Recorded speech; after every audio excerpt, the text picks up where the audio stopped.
So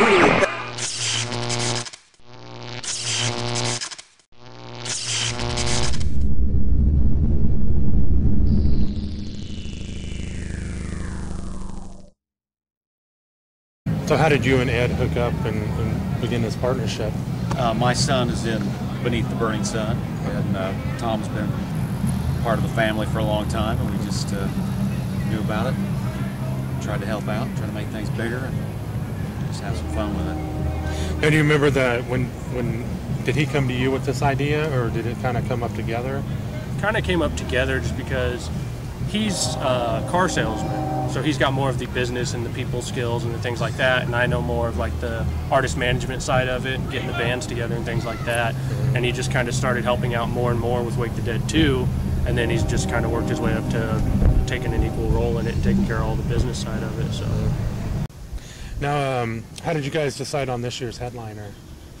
Well, we talked about a lot of different ones, and budget-wise and what we could come up with, and we tried to contact a few different ones. And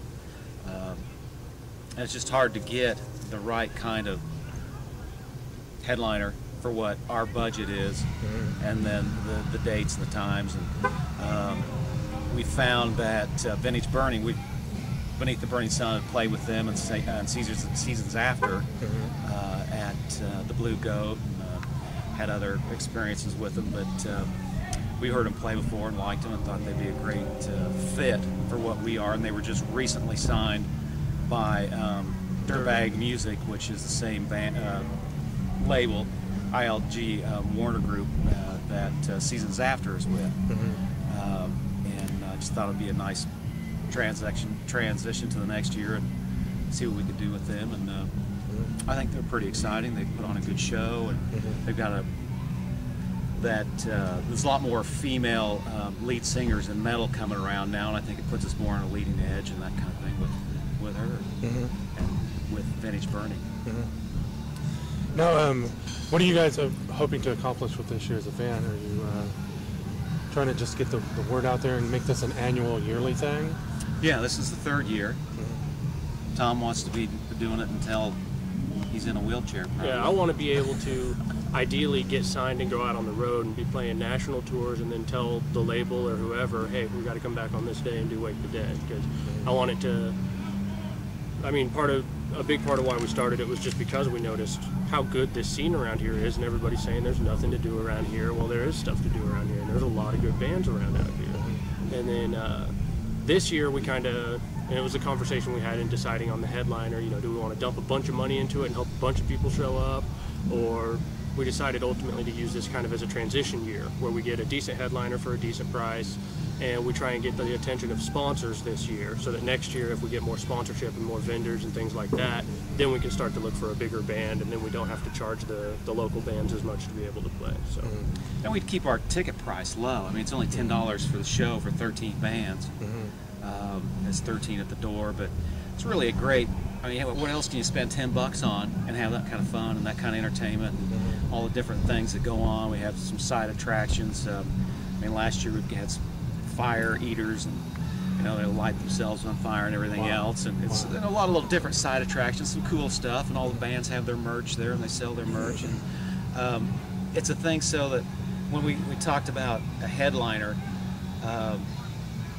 we also talk about that we don't want to have, my input anyway, is I don't want to have a has-been or a wannabe kind of band. We want our bands that play this thing are up and coming, they're emerging bands, they're about to be bands. They're Seasons After played last year, they were the headliner. And they blew up. And they blew up, now they're huge. I think that's the same thing that could happen with Vintage Burning. They're in that about to be a big band kind of thing, and that's kind of what we're trying to do with these bands that are coming in, because some of them, all of our bands are great bands. Some of them are on the edge that are putting out some new CDs, that are really on the edge to about to be something really big, and so that's what we're excited about. Now, what about sponsors? What type of sponsors do you guys have for this year's event, if any? Well, it's still the local city beverage. They help us out with all the signage, and we sell Budweiser beer there. They have a vendor through the fair. we've been talking to several other vendors and sponsors. Last year we had Pepsi and Papa John's. I feel like they're still going to help us out again and kind of help get the word out. Hollywood Music magazine, they do put on all of our high gloss, things we put out to the street, and some giveaways that we have. And Budweiser gives us some giveaways for the event. So we, a little bit of everything, but we're looking for some contribution. Like our second stage is going to be Mega Metal Magazine second stage. We're looking for a vendor or a sponsor that can step up, and we can give them the name of the event, Wake the Dead Rock and Metal Festival, presented by that great company that wants to be involved, that's kind of a leading edge kind of company that understands that there's there's a lot of great things in the local scene, and kids need something to do, and they can't all go to a 21H bar to see their favorite band. And this gives them the experience to be able to get out and see a big band on a nice venue. So there's still time for other investors, if they're interested, to contact you and jump on board for this? Absolutely. Absolutely. We haven't printed our the bidding for the media bands closes on the 1st, but we're taking vendors and sponsors up to day of if we need to, because we've already, like he said, we focused on kind of advertising and things like that, those kind of vendors and sponsors. And then from now, anybody that wants like a booth at the event or the main stage or the event named after them, things like that. Hopefully we can get a tent village going.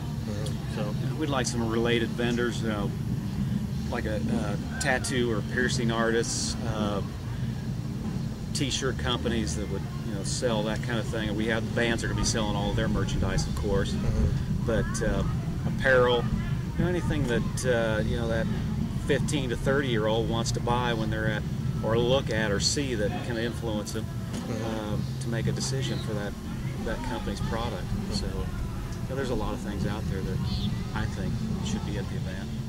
Hopefully will be at the event. Nice. All right, any last comments you guys want to toss in for the people who are going to be watching us about Wake the Dead Fest 3? Pretty much we're hoping it's even bigger than last year's, and using it as a stepping stone to make the next one bigger. I mean, big thanks to everybody that's been able to help us so far, and hopefully we can get some more people on board and make it even bigger each time we do it.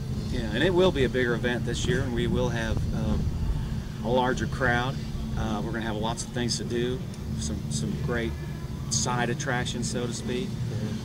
All the artists that are playing there's some great talent out there, and I think that some people don't see what's right in front of them. They just want to see that big name artist that they go to the big arena and see. Be told who to listen to. When there's right in front of us, there's some great talent that's up and coming that they just give it a chance. They'd be really amazed what they could see right here in Hutchinson, Kansas. All right, do you want to plug the websites? Yeah, it's www.wakethedeadrockandmetalfestival.com. We have a Facebook. We have a MySpace. It's myspace.com / Wake the Dead Fest 67501. He can say it, I can't. I made that one, he made that one. So you can tell who's the proud papa of each one. So. Nice. But anyway, check us all out. They all are interlinked and have a lot of great photos from the past. Music and videos from bands that are gonna be on this year, things like that. So you'll be able to be directed right from the main website to the ticket purchasing on July 1 online. Nice. Cool. All right. Well, thanks a lot for chatting with us today.